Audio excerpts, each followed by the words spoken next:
Hello, I'm Margot Politis. Welcome to Study English IELTS Preparation.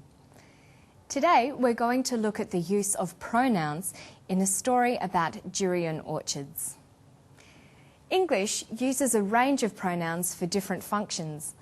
For example, there are personal pronouns, possessive pronouns, demonstrative pronouns, and reflexive pronouns.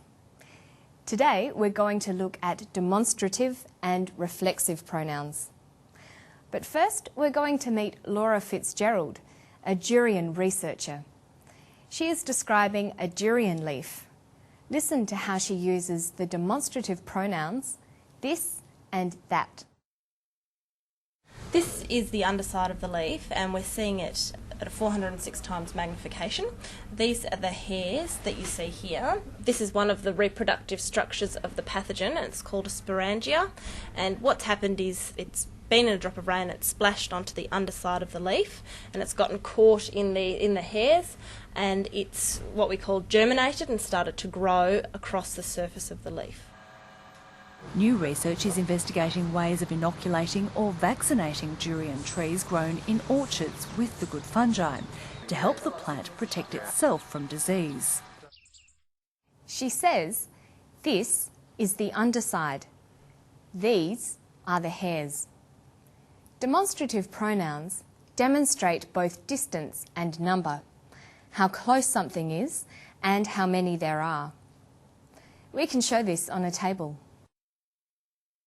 This is used for singular nouns that are near to you.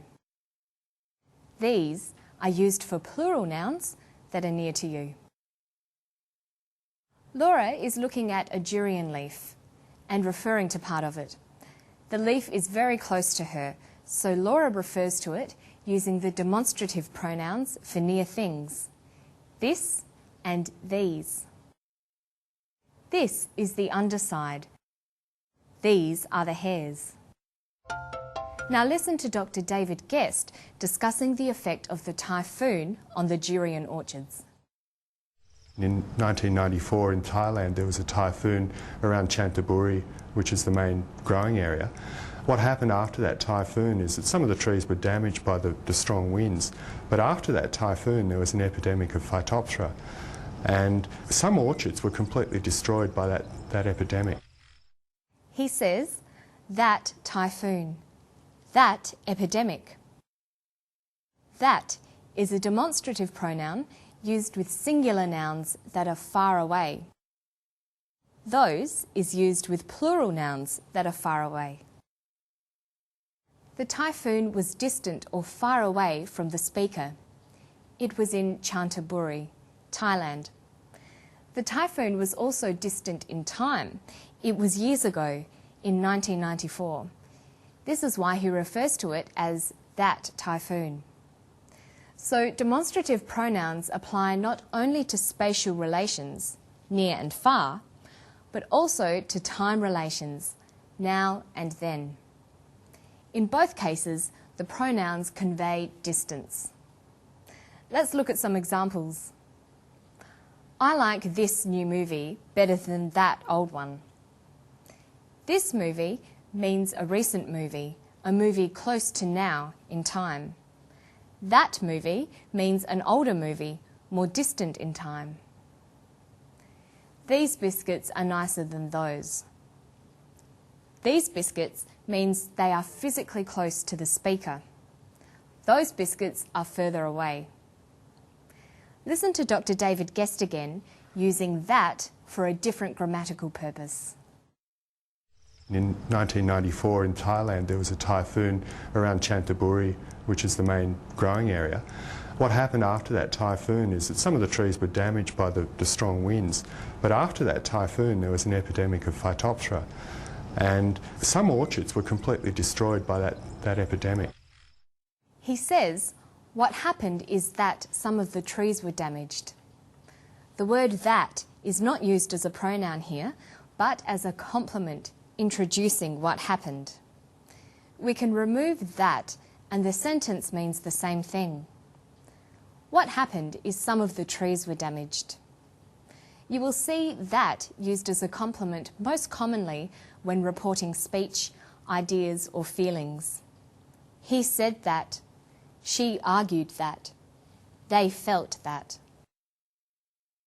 That is the complement of the verbs said, argued, and felt.